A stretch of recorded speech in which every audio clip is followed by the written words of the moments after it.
Real Q2 results, net profit 27% बढ़कर 17,394 करोड़ रुपए पर रहा। आय 2.34 लाख करोड़ रुपए रही। Money control Hindi. Hello, log in, get app. Real Q2 results, net profit 27% बढ़कर 17,394 करोड़ रुपए पर रहा। आय 2.34 लाख करोड़ रुपए रही।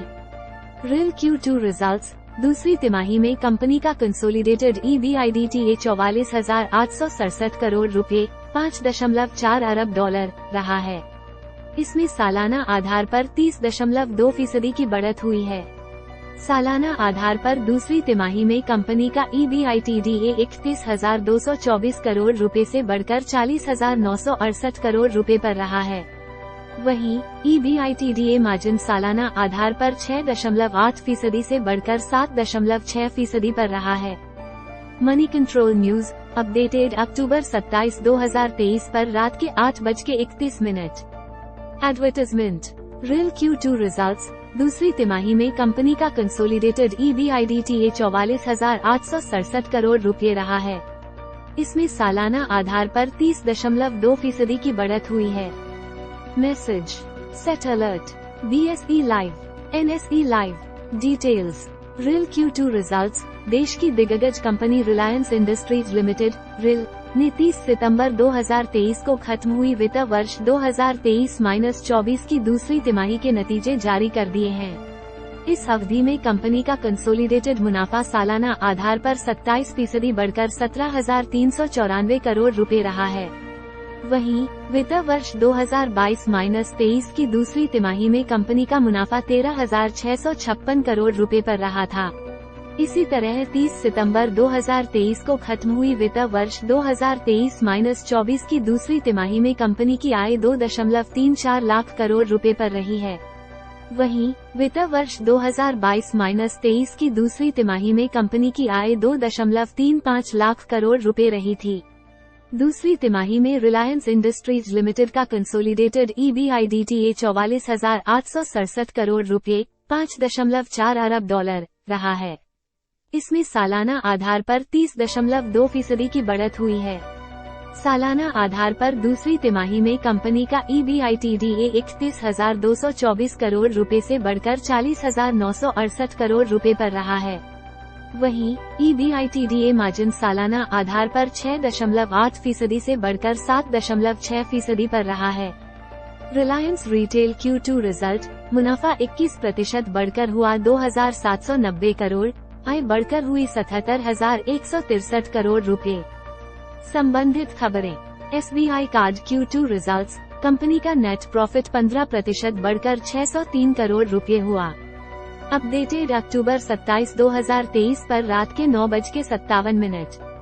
Doctor Reddy's laboratories Q2 results, अनुमान से बेहतर रहे फार्मा कंपनी के नतीजे, मुनाफे में 33% की बढ़ोतरी। अपडेटेड अक्टूबर 27, 2023 पर रात के 8:27। रिलायंस रिटेल Q2 रिजल्ट, मुनाफा 21% बढ़कर हुआ 2,790 करोड़, आय बढ़कर हुई 77,163 करोड़ रुपए। अपडेटेड अक्टूबर 27, 2023 पर रात के 8:22। 30 सितंबर 2023 को खत्म हुई दूसरी तिमाही में ऑयल टू केमिकल कारोबार की आय 1.33 लाख करोड़ रुपए से बढ़कर 1.48 लाख करोड़ रुपए रही है। वहीं इस अवधि में ऑयल टू केमिकल कारोबार की EBITDA तिमाही आधार 15,271 करोड़ रुपए से बढ़कर 16,288 करोड़ रुपए रही है। वहीं सालाना आधार पर कंपनी के ऑयल टू केमिकल कारोबार की EBITDA 11,968 करोड़ रुपए से बढ़कर 16,288 करोड़ रुपए पर रहा है। इस अवधि में कंपनी के ऑयल टू केमिकल कारोबार की EBITDA मार्जिन तिमाही आधार पर 11.5% से घटकर 11% पर और सालाना आधार पर 7.5% से बढ़कर 11% पर रही है। कंपनी के चेयरमैन मुकेश अंबानी ने कंपनी के मजबूत प्रदर्शन का श्रेय सभी कारोबारी सेक्टरों के मजबूत प्रदर्शन को दिया है। नतीजों पर टिप्पणी करते हुए उन्होंने कहा, सभी कारोबारी सेगमेंट्स मजबूत प्रदर्शन और वित्तीय योगदान ने रिलायंस को एक और तिमाही में मजबूत बढ़त दर्ज करने में मदद की है।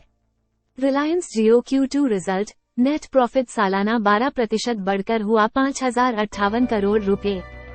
उन्होंने आगे कहा कि ऊर्जा बाजारों में अस्थिरता के बावजूद ऑयल टू केमिकल सेगमेंट का मजबूत प्रदर्शन आपूर्ति की समस्या से जूझ रहे बाजार में ईंधन की मांग में मजबूत बढ़त के कारण हुआ है।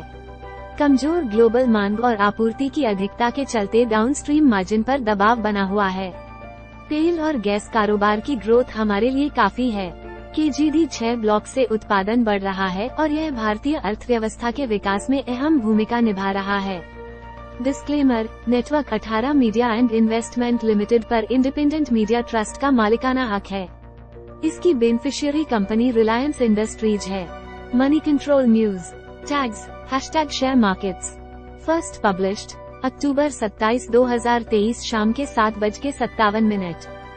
हिंदी में शेयर बाजार, stock market news, business news, personal finance और अन्य देश से जुड़ी खबरें सबसे पहले मनी कंट्रोल हिंदी पर पढ़ें। डेली मार्केट अपडेट के लिए मनी कंट्रोल ऐप डाउनलोड करें। ओके, होम, बाजार, समाचार, पोर्टफोलियो।